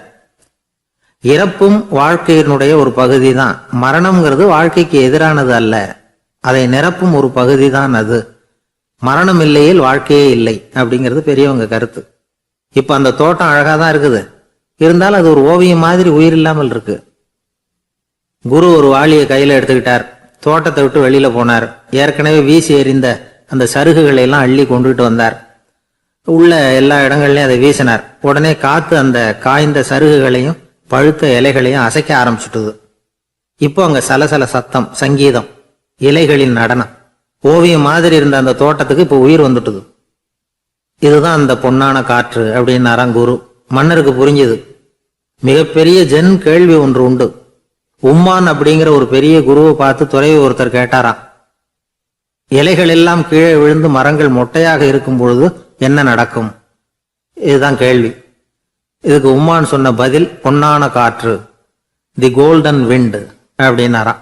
இதுக்கு என்ன விளக்கம்னா, உன்னுடைய எண்ணங்கள் எல்லாம் உன்னுடைய மனசிலிருந்து கீழே விழுந்து உனது உள்ளுணர்வானது மொட்டையாக நிற்கும் நிலைதான் அது. உனது வேர்களின் அருகில் காற்று வீசுகிறது. எல்லா எண்ணங்களும் உன்னிலிருந்து வெகு தூரத்துக்கு புரண்டு கொண்டே சென்று விடுகிறது. நீ அவற்றை கடந்து விட்டால் நீ அவைகளுக்கெல்லாம் மேலெழுந்து கீழே பார்ப்பவனைப் போல நிற்க ஆரம்பித்து விடுவாய். அதுதான் தியானம் என்பது அப்படின்னு சொல்றாங்க. தியானம்ங்கிறது எண்ணத்துக்கு எதிரானது இல்லை. தியானம்ங்கிறது எண்ணங்களை கடந்து செல்வதுதான். அதுக்கப்புறம் நாம பொன்னிற காற்றுல ஆட ஆரம்பிச்சிருவோம். இதுதான் பெரியவர்கள் சொல்றது. என்கிட்ட ஒருத்தர் தோட்டம் அமைக்கணும்னு யோசனை கேட்டு வந்தார். எல்லாம் சொல்லி கொடுத்தேன். செடிகள்லாம் செழிப்பா வளரணும்னா வேறு காயாம பார்த்துக்குங்க, தினமும் தண்ணி விடுங்க அப்படின்னு சொல்லி அனுப்பி வச்சேன். ஒரு மாசம் கழிச்சு ஒரு தோட்டத்தை பார்க்கறதுக்காக போனேன். போய் பார்த்தா எல்லா செடியும் வாடி கிடக்குது. என்னங்க இப்படி பண்ணிவிட்டீங்கன்னு. நீங்க சொன்னபடிதான் செஞ்சேன்னார். என்ன செஞ்சீங்கன்னு கேட்டேன். வேறு காயாம பார்த்து சொன்னீங்க, தினமும் ஒரு தடவை எல்லா செடியையும் ஒவ்வொன்றா பிடுங்கி பார்த்து வேறு காயாம இருக்கா அப்படின்னு பார்த்துட்டு அதுக்கப்புறம் தண்ணி பாய்ச்சனே, அவ்வளவுதான் அப்படின்னார். ஒரு சன்னியாசி அவரு ஒரு நாள் ஒரு கனவு கண்டாராம். அந்த கனவுல அவர் சொர்க்கத்துக்கு போறார். அங்க ஒரு பெரிய திருவிழா நடந்துகிட்டு இருக்குது. எங்க பார்த்தாலும் அலங்கார வளைவுகள், வண்ணமயமான விளக்குகள், பாதைகள் பூரா மலர்கள், எல்லா கட்டடங்களும் ஒளிமயம். அவ்வளவு கோலாகலமா பிரம்மாண்டமா அந்த திருவிழா நடந்துகிட்டு இருக்குது. அது என்ன திருவிழாங்கிறது இந்த சன்னியாசிக்கு புரியல. அங்க எதிரில் வந்துகிட்டு இருந்த ஒருத்தரை நிறுத்தி, என்ன விசேஷம் இங்க அப்படின்னு விசாரிச்சாராம். உனக்கு தெரியாத விஷயம், இன்னைக்கு இறைவனுக்கு பிறந்த நாள், அதைத்தான் எல்லாரும் சேர்ந்து கொண்டாடுறோம். இதுக்காக பிரம்மாண்டமான ஊர்வலம் ஒன்று வரப்போகுது. இறைவனே அந்த ஊர்வலத்துல கலந்துகிறார் அப்படின்னார் அவரு. உடனே அந்த சன்னியாசி ஒரு மரத்து நிழல்ல ஒதுங்கி நின்றுகிட்டார். ஊர்வலம் வந்துகிட்டு இருக்குது. முதல்ல ஒரு குதிரை வந்துகிட்டு இருக்கு. அது மேல ஒருத்தர் உட்காந்துருக்கிறார். அவருக்கு பின்னாடி நிறைய பேர் கூட்டமா வந்துகிட்டு இருக்கிறாங்க. இவ்வளவு கூட்டம் இவர் பின்னாடி வருதே, யார் இவரு அப்படின்னு கேட்டார். ஒரு மதத்தின் பெயரை சொல்லி, இவர் அந்த மதத்தின் தலைவர், அவரை பின்பற்றுகிற மக்கள் கூட்டம் பின்னாடி வந்துகிட்டு இருக்குது அப்படின்னு விவரம் சொல்லியிருக்கிறாங்க. இவங்களுக்கு அடுத்தபடியா இன்னொரு குதிரையில ஒருத்தர் வந்துகிட்டு இருக்கிறார். அவருக்கு பின்னாடி ஏகப்பட்ட கூட்டம். இவர் யாருங்க அப்படின்னு கேட்டிருக்காரு சன்னியாசி. அங்க இருக்கிறவங்க விவரம் சொல்லியிருக்கிறாங்க. இன்னொரு மதத்தின் பெயரை சொல்லி, இவர் அந்த மதத்தினுடைய தலைவர், அவர் வழியை பின்பற்றுகிறவர்கள் அவர் பின்னாடி கூட்டமா வந்துகிட்டு இருக்கிறாங்க அப்படின்னு இருக்காங்க. இப்படி ஒவ்வொருத்தரா குதிரை மேல வந்துகிட்டே இருக்கிறாங்க. அவங்கள பின்பற்றியும் ஒவ்வொரு கூட்டம் வந்துகிட்டே இருக்குது. அந்த பெரிய ஊர்வலம் அது பாட்டுக்கு போயிட்டு இருக்குது. கடைசியா அது முடிஞ்சது ரொம்ப நேரம் கழிச்சு. அதுக்கப்புறம் கொஞ்ச நேரம் கழிச்சு ஒரு வயசான ஆள் குதிரை மேல வந்துகிட்டு இருக்கிறார். ஆனா அவருக்கு பின்னாடி யாருமே இல்லை. அவரு பரிதாபமா தனியா வந்துகிட்டு இருக்கிறார். அவர் அந்த ஊர்வலத்தை சேர்ந்தவரா இல்லையாங்கிறதே தெரியல. இவர் யாரு, இவர் ஏன் இப்படி தனியா வந்துகிட்டு இருக்கிறார் அப்படின்னு கேட்டிருக்காரு அந்த சன்னியாசி. என்னது இப்படி கேக்குறீங்க, இவர் தான் கடவுள், இவருக்காக தான் இன்னைக்கு இந்த ஊர்வலமே நடக்குது, இவருக்கு தான் இன்னைக்கு பிறந்த நாள், முன்னாடி போற ஊர்வலம் பூரா இவருடைய பிறந்த நாளை கொண்டாடுறதுக்காக தான் அப்படின்னு இருக்காங்க. இதை கேட்டதும் அந்த சன்னியாசிக்கு திடுக்குன்னு தூக்கி போட்டிருக்கு. இது வரைக்கும் கனவு கண்டுகிட்டு இருந்தவர் முடிச்சுக்கிட்டார். அதுக்கப்புறம் தான் யோசிச்சு பார்த்திருக்கார். உண்மைதான், மக்கள் எல்லாரும் பக்தி மார்க்கத்துல போறதா நினைச்சுக்கிட்டு பாதை மாறி போயிட்டு இருக்கிறாங்க. கடவுளை பின்பற்றுவதாக நினைக்கிறாங்க பக்தர்கள். ஆனா கடவுளுக்கு பின்னாடி யாருமே இல்லை. இன்னமும் இயல்பா இதை பத்தி யோசிச்சு பார்த்தா, உண்மைக்கு பின்னாடி தான் நான் போயிட்டு இருக்கேன் அப்படின்னு நிறைய பேர் சொல்றாங்க. ஆனா அந்த உண்மை அனாதையா போயிட்டு இருக்குது. அப்படி ஆயிட்டுது உலகம். இந்த காலத்திலயும் ஒரு ஊர்வலம், ஒரு பெரிய மனுஷருக்கு பிறந்த நாள் விழா. அவர் குதிரை மேல ஏறி முன்னாடி போயிட்டு இருக்கிறார். அவருக்கு பின்னாடி ஒரு 100 பேர் தொண்டர்கள் அவங்க பாட்டுக்கு போறாங்க. எல்லாம் பணம் கொடுத்து ஏற்பாடு பண்ணவங்க. எல்லாம் பணம் வாங்கிட்டு பின்னாடி போயிட்டு இருக்கிறாங்க. கொஞ்ச தூரம் நடந்ததும் கால் வலிக்க ஆரம்பிச்சுட்டுது. ஒவ்வொருத்தரும் அப்படியே ஒதுங்க ஆரம்பிச்சுட்டாங்க. அதான் முன்னாடியே பணம் கிடைச்சிட்டுதே, இனிமே ஒதுங்கினா என்னன்னு ஒதுங்கிட்டாங்க. ஒரு கட்டத்துல குதிரையில போறவர் தற்செயலா திரும்பி பாக்குறாரு. பின்னாடி யாருமே இல்லை, எல்லாரும் ஓடி போட்டாங்க. ஒரே ஒரு ஆள் மட்டும் ரொம்ப விசுவாசமா பின்னாடி நடந்து வந்துகிட்டு இருந்தான். ஏன்பா நீ மட்டும் வந்துகிட்டு இருக்கிறியே, நீ வீட்டுக்கு போகலையான்னு கேட்டிருக்காரு அவரு. நீங்க அந்த குதிரையையும் அதுக்குள்ள வாடகை பணத்தையும் கொடுத்துட்டீங்கன்னா நானும் போயிடுவேன் அப்படின்னு நானா இந்த ஆள். ஒரு ஊர்ல ஒரு கோயில் இருந்தது. ரொம்ப பழைய கோயில். உள்ள போறதுக்கே பயமா இருக்கும். எந்த நேரத்துல இடிஞ்சு விழுந்துருமோ அப்படிங்கிற பயம். அப்படி இருந்ததுனால யாரும் துணிஞ்சு சாமி கும்பிடுறதுக்கு அங்க போறதில்லை. கோயிலுக்கு வர்ற கூட்டம் கொஞ்சம் கொஞ்சமா குறைய ஆரம்பிச்சுட்டுது. கோயில் நிர்வாகிகள் எல்லாரும் கூடி உட்காந்து பேசினாங்க. என்ன பண்ணலாம்னு யோசனை பண்ணாங்க. எந்த இடம் மோசமா இருக்கோ அந்த இடத்த பழுது பார்த்தாங்க. அங்க எங்க வர்ணத்தை பூசி கொஞ்சம் அழகுபடுத்தி பார்த்தாங்க. ஏதோ இந்த ஊரில் கோயில்னு ஒன்று இருக்கு, அது மக்களுக்கு தெரியணும் அப்படிங்கிறதுக்காகத்தான் இப்படிலாம் பண்ணாங்க. இருந்தாலும் கோவில் இருக்கிற நிலைமை மக்களுக்கு தெரியும், அதனால் அங்கே வர்றது குறைச்சிக்கிட்டாங்க அவங்க. ஒரு கட்டத்தில் யாருமே வர்றதில்ல, நிலைமை அந்த அளவுக்கு ஆயிட்டுது. மறுபடியும் கோவில் நிர்வாகிகள் கூட்டம் நடந்தது. இந்த கூட்டம் கூட கோயிலுக்கு உள்ள நடக்கல, இடிஞ்சு விழுந்துருமோங்கிற பயம். அதனால வெளியில தான் உட்காந்து கூட்டத்தை நடத்தினாங்க. ஏன்னா உள்ள போறதுக்கு அவங்களுக்கும் துணிச்சல் கிடையாது, எந்த நேரமும் விழுந்துரும் போல இருந்தது அது.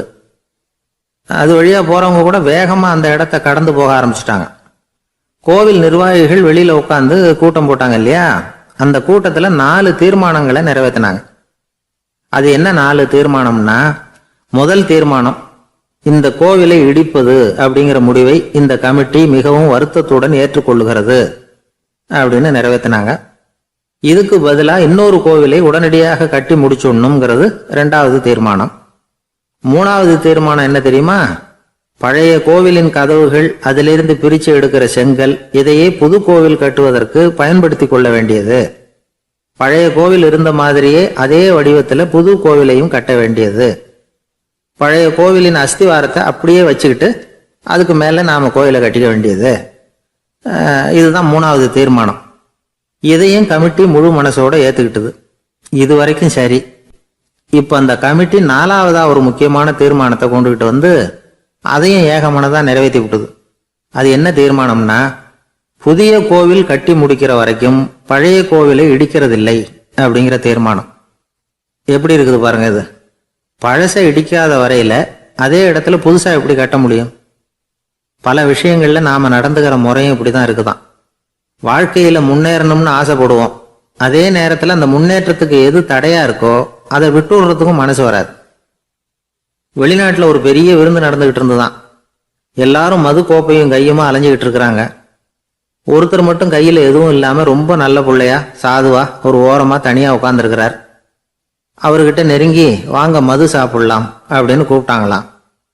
என்னை வற்புறுத்தாதீங்க, நான் என் மனசுக்குள்ள உறுதியா தீர்மானம் பண்ணிவிட்டேன் அப்படின்னாராம். என்ன தீர்மானம் பண்ணியிருக்கீங்க அப்படின்னு கேட்டிருக்காங்க. ஏற்கனவே முழு போதையில் இருக்கும் பொழுது மறுபடியும் மது கோப்பையை தொடரதில்லை அப்படின்னு தீர்மானம் பண்ணியிருக்கேன் அப்படின்னாராம். என்னை விட யோகியம் இந்த உலகத்துல வேற யாரும் இல்லை சார் அப்படின்னார் ஒருத்தர். அவரை விட அயோக்கியன் வேற யாரும் இருக்க முடியாதுங்கிற முடிவுக்கு கேட்டவங்க வந்துட்டாங்களாம். மனுஷனுக்கு இருக்கிற ஒரு மிகப்பெரிய குறையே தன்கிட்ட இருக்கிற குறை அவனுக்கு தெரியாம போறது தான். ஆனா அடுத்தவங்கிட்ட இருக்கிற குறை இவனுக்கு தெளிவா தெரிஞ்சிடும். ஒரு ஒட்டகம் ஒரு கொக்கை பார்த்து ஒரு கேள்வி கேட்டுதான். என்ன கேள்வி தெரியுமா? உன் கழுத்து ஏன் இப்படி வளைஞ்சு போயிருக்குது அப்படின்னு கேட்டிருக்கு. இதுக்கு உடம்பே வளைச்சல். இது போய் கொக்கை கிண்டல் பண்ணுது. இன்னைக்கு மனித சுபாவமும் கிட்டத்தட்ட இப்படித்தான் இருக்குது. இந்த உலகத்துல குறையில்லாத மனிதர்கள் யாரும் கிடையாது, நாம உள்பட அப்படிங்கிறத முதல்ல நாம் நல்லா புரிஞ்சுக்கணும். ஒரு ஊரில் ஒரு விற்பனை நிலையம் இருந்தது. செல்ல பிராணிகளை விற்பனை செய்கிற நிலையம் அது. நாய், கிளி, பூனை இப்படி நிறைய வச்சு விற்பனை பண்ணிகிட்டு இருக்கிறாங்க. நாய்க்குட்டி விற்பனை செய்கிற பகுதியில் ஒரு சிறுவன் நின்றுக்கிட்டு இருந்தான். விற்பனை செய்கிற ஆளுகிட்ட விலை கேட்டுக்கிட்டு இருந்தான். அதுவும் இருக்குதே, அந்த நாய்க்குட்டி என்ன விலை அப்படின்னு கேட்டானா. 1000 ரூபா அப்படின்னாரான். சரி அது வேணாம், இது என்ன விலைன்னு இருக்கான். 500 ரூபா அப்படின்னாரான். இந்த சின்ன பையன் கையில் வச்சுருந்தது வெறும் 50 ரூபா தான். அதனால் இதை விட குறைச்சலாக கிடைக்குமான்னு பார்த்துருக்கான். அந்த கடையில் ஒரு மூலையில் சரியாக கவனிக்கப்படாமல் ஒரு நாய்க்குட்டி படுத்து கிடந்தது. பாவமாக கத்திக்கிட்டு இருந்தது. அதை பார்த்ததுமே இவனுக்கு அது ரொம்ப பிடிச்சி போச்சு. உடனே அந்த கடைக்காரரை பார்த்து, அதுவும் அந்த மூலையில் படுத்து கிடக்குதே அந்த நாய்க்குட்டி என்ன விலை அப்படின்னு கேட்டிருக்கான். தம்பி, அது ஒரு கால் ஊனம், அதனால் அது உன்னோட குதித்து விளையாடவோ ஓடுறதோ அதால் முடியாத காரியம் அப்படின்ட்டுருக்கார் அவர். அது தெரிஞ்சுதாங்க கேட்குறேன், அதோட விலை என்ன அதை மட்டும் சொல்லுங்களேன் அப்படின்ட்டுருக்கான். தம்பி, இது கால் ஊனம் உள்ள ஒரு நாய். இதை போய் காசு கொடுத்து வாங்கிறதுக்கு யாராவது பிரியப்படுவாங்களா? இதை நான் உனக்கு இலவசமாகவே தர்றேன், எடுத்துகிட்டு போ அப்படின்னாரான். இதை கேட்டதும் அந்த சிறுவனுக்கு கோவம் வந்துட்டு தான். நீங்கள் ஒன்றும் சும்மா கொடுக்க வேணாம், இந்தாங்க 50 ரூபா, இதை வச்சுக்கிட்டு நாய்க்குட்டியை கொடுங்க அப்படின்ட்டுருக்கான். அவருக்கு ஒன்றும் புரியல, ஆச்சரியமாக இருந்தது. சரின்னு பணத்தை வாங்கிட்டு நாய்க்குட்டியை தூக்கி கொடுத்தார். அந்த சிறுவன் அந்த நாய்க்குட்டியை 2 கையாலையும் வாங்கினா, மார்போட பிரியமாக சேர்த்து அணைச்சிக்கிட்டான். தெருவில் இறங்கி நடக்கிறான். அப்படி நடக்கும்பொழுது தான் பார்க்குறார், கடைக்காரர் ஆச்சரியமாக அவனை பார்க்குறார். அப்போ தான் அவருக்கு ஒரு விஷயம் புரியுது. அந்த சிறுவன் தெருவில் நாய்க்குட்டியை மார்போடு அணைச்சிக்கிட்டு விந்தி விந்தி நடந்து போய்கிட்டு இருக்கிறான். ஆமாம், அவனுக்கும் ஒரு கால் ஊனம். இந்த நாய்க்குட்டியை யாருமே வாங்க மாட்டாங்கன்னு நினச்சிக்கிட்டு இருந்தார். குறையுள்ள அதுக்கும் ஒரு எஜமானன் கிடைச்சுட்டான். அதனால ஊனம் ஒரு குறை இல்லை அப்படிங்கிற உண்மையை அந்த கடைக்காரர் புரிஞ்சுக்கிட்டாராம். நம்மால் ஒருத்தர் கொஞ்சம் வயசானவர், எழுந்திரிச்சு சரியா நடக்க முடியாது, சாய்வு நாற்காலியிலேயே எப்பவும் உட்காந்துருப்பார். அவரு தனக்கு துணையா ஒரு நாயை பக்கத்தில் வச்சிருந்தார். அதுவும் ரொம்ப வயசான ஒரு நாய், எழுந்திரிக்கவே சிரமப்படும், நடக்கவும் முடியாது. அவர் பக்கத்திலே இதுவும் சோர்ந்து போய் படுத்து கிடக்கும். அந்த பெரியவரை பார்க்க வந்த ஒருத்தர் கேட்டார், ஏங்க ஒரு சின்ன பையனை உங்களுக்கு துணையா வச்சுக்க கூடாதா? இந்த நாயை உங்களுக்கு பாதுகாப்பாக வச்சிருக்கிறீங்களே, உங்களுக்கு ஒரு ஆபத்துன்னா இது எப்படி உங்களுக்கு உதவ முடியும் அப்படின்னார். அப்போ அவர் சொன்னாராம், எனக்கு ஒரு ஆபத்துன்னா அந்த சமயத்தில் இந்த நாய் என்னை தனியாக விட்டுட்டு ஓடி போயிடாமல் இருக்கணும்ல, அதுக்காகத்தான் இதை நான் வச்சிருக்கிறேன் அப்படின்னாராம். ஒரு தீக்குச்சி தீப்பெட்டியை பார்த்து கேட்டுதான், நாம் 2 பேரும் தானே உரசிக்கிறோம், ஆனால் நான் மட்டும் தீ பிடிச்சி எரிஞ்சு போகிறேன், நீ அப்படியே இருக்கிறியே அப்படின்னு தான். அதுக்கு தீப்பெட்டி சொல்லியிருக்குது, உனக்கு தலையில் கணம் இருக்குது அதனால் அழிஞ்சு போகிற அப்படின்னு தான். எப்படி இருக்கு பாருங்கள் இந்த பதில். தலையில் கணம் உள்ளவங்க யாருமே சரியாக இருக்க முடியாது. எவ்வளவு பெரியவங்களாக இருந்தாலும் சரி, ரொம்ப கஷ்டம்தான் அது. கர்வம்ங்கிறது கூடவே கூடாது. இதை விளக்கறதுக்கு மகான் ஒருத்தர் ஒரு சம்பவத்தை சொல்கிறார். அர்ஜுனன் தீர்த்த யாத்திரை பண்ணானா, அப்போ தென்னிந்தியாவுக்கு வந்திருக்கிறான். ராமேஸ்வரத்துக்கு போனப்போ அங்கே இலங்கைக்கு கல்லுலாம் அடுக்கி போடப்பட்டிருந்த பாலத்தை பார்த்தானா. ஒரு சின்ன குரங்கு அதுக்கு பக்கத்தில் விளையாடிக்கிட்டு இருந்திருக்கு. அதை பார்த்துட்டு அர்ஜுனன் சிரிச்சிருக்கான். ஏன் சிரிக்கிறேன்னு கேட்டிருக்கு அந்த குரங்கு. ராமன் மிகச்சிறந்த வில் வீரன், அப்படி இருக்கிறப்போ அவன் இலங்கைக்கு அம்புகளாலேயே ஒரு பாலம் கட்டியிருக்கலாம். அதை விட்டுட்டு போயும் உன்ன மாதிரி குரங்குகளை துணையாக வச்சுக்கிட்டு இப்படி ஒரு கருங்கல் பாலத்தை கட்டியிருக்கிறானே அப்படின்னு நானா. அம்புகளால் பாலம் கட்ட முடியுமா அப்படின்னு கேட்டுதான் குரங்கு. ஏன் முடியாது, என்னால் முடியுமேன்னு இருக்கான் அர்ஜுனன். அம்பால் பாலம் கட்டலாம், இருந்தாலும் என்ன மாதிரி குரங்குகள் ஏறி நடந்தா அது தாங்குமா? அதனால தான் ராமர் கருங்கல் பாலமே கட்டினார் அப்படின்றது குரங்கு சொல்லிச்சான். அப்படியே சொல்கிற, நான் வேணும்னா இப்போ அம்புகளாலேயே ஒரு பாலத்தை கட்டுறேன், நீ அது மேலே ஏறி நடந்து பார். பாலம் விழுந்துட்டுதுன்னா நான் தீ மூட்டி அதில் குதித்து உயிர் தியாகம் பண்ணி விடுறேன் அப்படின்னு நான் ரொம்ப கோபமாக. உடனே அந்த சின்ன குரங்கு பெரிய உருவம் எடுத்துட்டு தான் கையில் கதையோடு அர்ஜுனன் முன்னாடி நிற்கிறான் அனுமன். பார்த்தா, என்னுடைய தலைவர் ராமரையா இழிவாக பேசுகிற, நீ இப்போ பாலம் கட்டு, நான் என்னுடைய பலத்தை காட்டுறேன் அப்படின்னு அனுமன். அர்ஜுனன் தன்னுடைய காண்டிபத்தை எடுக்கிறான், சரமாரியாக அம்புகளை விடுறான். அதெல்லாம் ஒன்னோட ஒன்று கோத்துக்கிட்டு அப்படியே பாலம் மாதிரி நிற்கிது. அர்ஜுனன் தலை நிமிர்ந்து நின்னான். அனுமன் உயர கிளம்பி அங்கேருந்து பாலத்தில் பொத்துன்னு இறங்கினான். பாலம் அப்படியே நொறுங்கி போச்சு தூள் தூளா. என்ன அர்ஜுனா, இப்போ என்ன செய்ய போகிற அப்படின்னு நான் ஏளனமா. அர்ஜுனன் தலையை தொங்க போட்டுக்கிட்டான். சொன்னபடி தீ மூட்டி அதில் குதிக்கிறதுக்காக 3 தடவை சுற்றி வந்தான். அப்போது கிருஷ்ணர் அங்கே வந்தார். என்ன அர்ஜுனா, என்ன நடக்குது, என்ன இது அப்படின்னு ஒன்றும் தெரியாத மாதிரி கேட்டார். அர்ஜுனன் வாயை திறக்கிறதுக்கு முன்னாடி அனுமன் வாயை திறந்தான், நடந்ததை சொன்னான். அர்ஜுனன் சவால் விட்டபடி உயிர் திறந்தே ஆகணும்னு அனுமன். கிருஷ்ணர் யோசனை பண்ணார். நல்லது, இந்த சவால் விட்டதுக்கும் நடந்ததுக்கும் யார் சாட்சி? பெரிய ஒருத்தரை சாட்சியாக வச்சுக்கிட்டல்லவா நீங்கள் இந்த போட்டியை நடத்தியிருக்கணும் அப்படின்னார். அதனால் என்ன, இப்போ மறுபடியும் அந்த போட்டியை நடத்தி விட்டா போச்சு, என்னால் அந்த அம்பு பாலத்தை நொறுக்க முடியாதா அப்படின்னு அனுமன். சரி, இப்போ மறுபடியும் அது நடக்கட்டும்னார் கிருஷ்ணர். அர்ஜுனன் அம்பு பாலம் அமைச்சான். அனுமன் ஏறி குதிச்சான். பாலம் அசைஞ்சு கொடுக்கவே இல்லை, அவ்வளோ உறுதியாக இருக்குது. இப்போ அனுமன் தலையை குனிஞ்சிக்கிட்டான். அர்ஜுனன் நன்றியோடு நிமிர்ந்து பார்த்தான். கிருஷ்ணருடைய தோள்கள்லேயும் முதுகள்லேயும் ரத்தம். என்ன சுவாமி, என்ன நடந்ததுன்னு நான் பதறி போய், உன் அம்பு பாலத்தை நான் தான் முட்டு கொடுத்து தாங்கிட்டு இருந்தேன். அனுமன் குதிச்சப்போ என் மேலே ஏற்பட்ட காயங்கள் இவை.